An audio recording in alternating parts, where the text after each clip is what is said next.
जय सत्यम सिद्धाय नमः गुरु। जय सत्यम सिद्धाय नमः कल्याण भव।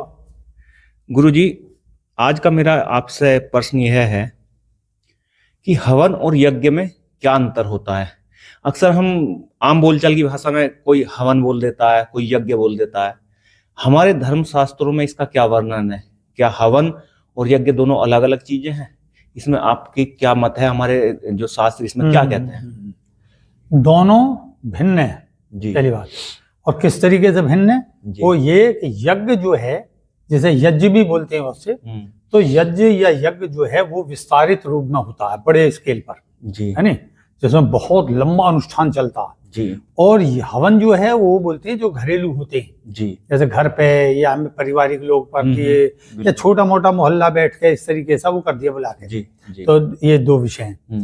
अब हवन में जो हविष वगैरह दी जाती है, जो वो दिया जाता है, अनुष्ठान का जो भोग वो चढ़ाया जाता, वो भी सामान्य होता है हवन में। हाँ। और हवन जो है वो अगर अकेला कर रहा है, गुरु की आज्ञा से कर रहा है, या जो है उसकी किसी सिद्धि विशेष से कर रहा है, बिना गुरु आज्ञा के और बिना किसी गुरु मंत्र के तो होता ही नहीं है। पहली बात क्या यज्ञ या हवन? हवन। हवन। यज्ञ तो अलग विषय हो गया जी। और उसमें सिंगल करेगा या पति या पत्नी के साथ करेगा, है नहीं, करेगा या करेगी। बच्चे नहीं होते इसमें जी, क्योंकि वो विशेषता के तौर पर किया जाता है। तो जो घरेलू पक्ष पे किए जाते हैं, चाहे सिद्धि पक्ष से किए जाओ और चाहे वो सामाजिक रूप से किए जाओ, वो कहलाते हैं हवन जी, है नहीं। और जो यज्ञ हैं वे ऋषि लोगों के विषय थे और हैं भी अब भी। जो महात्मा ऋषि वगैरह वैसे चीज करेंगे, चाहे वो किसी शमशान में करें चाहे किसी आश्रम में करें, तो उसमें बहु संख्या में होता है और उसमें सिद्ध मंत्र जो है जी, है नहीं, वो कील बांध कर इस तरीके से पूरा हिसाब करा जाता है। उसमें जितना एरिया आएगा, या 4 ऋषि हैं, 5 ऋषि हैं, या 5 संत हैं, या 5 साधक हैं, इस तरीके से। और उसका अलग अलग है विधान। गृहस्थी में तो जो हवन किया जाता है वो चतुर्मुखी होता है, बस, यानी 4 फल, अर्थ काम धर्म मोक्ष, इस तरीके से। और जो वहां पर है वो अलग होता है, वो द्विमुखी से लेके, मतलब जो योनिकार है नहीं, लिंगकार है जी, और त्रिकोण है जी, चतुष्कोण है जी, षटकोण है, अष्टकोण है, नवकोण है, और उसके चारों तरफ व्रत वगैरह बना के बिल्कुल विधि विधान, तो उसमें आसन से नहीं उठोगे। और वो विषय यज्ञ के प्रकार है, ये यज्ञ का ये जो प्रकार किया जाता है। तो इनमें दोनों में इस तरीके से विशेष भिन्न। हवन एक ही प्रकार से होता है जिसमें चतुष्कोण जो बनता है, और उसमें सात्विक होता जाता है। बहुत से खंडी पे कर लेते हैं, इस चीज पे रख के खंडी पे कर लेते, ये सब हवन के अंतर्गत आते हैं। और जो यज्ञ है या यज्ञ है वो बहुत विस्तृत है और गहराई के साथ होता है।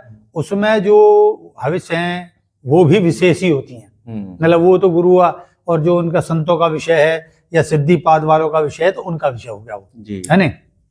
उसमें फलों से होता है, आपका सब्जियों से भी होता है, किसी बलि के भी अनुरूप होता है देश काल परिस्थिति के अनुसार।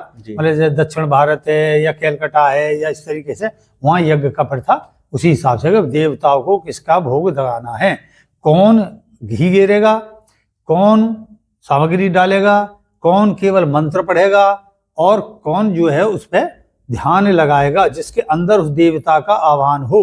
तो अगर देवी का कर रहे हो, देवी का, तो आपके 3 तो जो हो गए उसके ऋषि वगैरह या संत हो गए या साधक हो गए, और 1 साधक जो है उसमें स्त्री होगी, क्योंकि देवी का कर रहे हो तो किस पे आएगी देवी? हवन में थोड़ी ना निकलेगी जी, है नहीं। वो कहाँ आएगी? वो उस देवी के अंदर आह्वानित होगी जी, अवतरित होगी जी, आह्वान करके अवतरित होगी। तो जब वो उसके अंदर झूम पैदा होगी, और वो ऐसा नहीं है जब उसमें गिर जाएगी यज्ञ में, ऐसा कुछ ना होता है, क्योंकि वहां सामने आ रही है उसके शरीर में देवी जी, या देवी का दूत, एक ऊर्जा जब आती है तो थोड़ा सा होता कम। और बाकी जो है फिर उसे नमन करेंगे और उसके अंदर जो प्रश्न उत्तर करने वगैरह वो सब रहेंगे। तो वो तो बहुत रहस्यमय है जी, है नहीं, है सब दीक्षा का विषय, बिना उसके गुरु के संगत का नहीं है। और जो साधक बन जाते हैं, भाई उन्होंने गुरु दीक्षा ले ली और फिर अभ्यास कर रहे हैं, उसमें 21 दिन का, 41 दिन का, 11 दिन का, 5 दिन का, इस तरीके से होते हैं मूल में 3, 5, 7, 11, 9, 11 इस तरीके का होता। वो नवरात्रियों में भी होता, चतुर्नवरात्रि में भी होगा, अमावस पे भी कर सकते हो, अष्टमी पे करते हो, और गुरु के किसी बताए दिवस पे भी किया जाता है। वो यज्ञ का है प्रथा। हवन तो ऐसा है, पंडित जी बुला लिए, सत्यनारायण की कथा करवा ली, या आपके यहाँ छोटा मोटा कोई ऐसा अनुष्ठान, बालक का जन्मदिन है, इस तरीके के, ये सब हवन के अंतर्गत ही आती है। जैसे अच्छा, मेरे ख्याल अब इतना मैं कंफर्म तो हो नहीं शायद, जैसे गायत्री संस्कार पीठ वाले करते हैं, या हमने बैनर पे लिखा था कि इतने कुंडीय यज्ञ, इतने कुंडीय ये, तो वह वो सिर्फ हवन होते हैं, सब हवन होते हैं ऐसे। अब वो देखो अपने शास्त्रार्थ उसके अर्थ पे तो बात अलग हो गई कि जी नहीं हमारे 108 में क्यों गिन दिए, हमारे जो यज्ञ जो है या यज्ञ को आपने हवन में सिद्ध कर दिया। फैक्ट ये है, ये बहुत अलग विषय है, ऐसा नहीं है। जो वहां आसन अगर बंध गया या कोई भी बॉर्डर बंध गया तो बीच में नहीं घुसेगा कोई यज्ञ का, ये विषय है।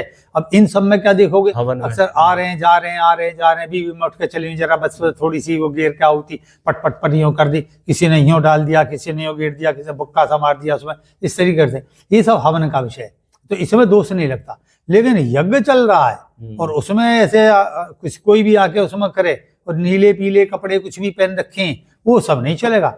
तो यज्ञ जो है बहुत रहस्यवादी विधि है, तभी उससे सिद्धिपाद घटित होता है।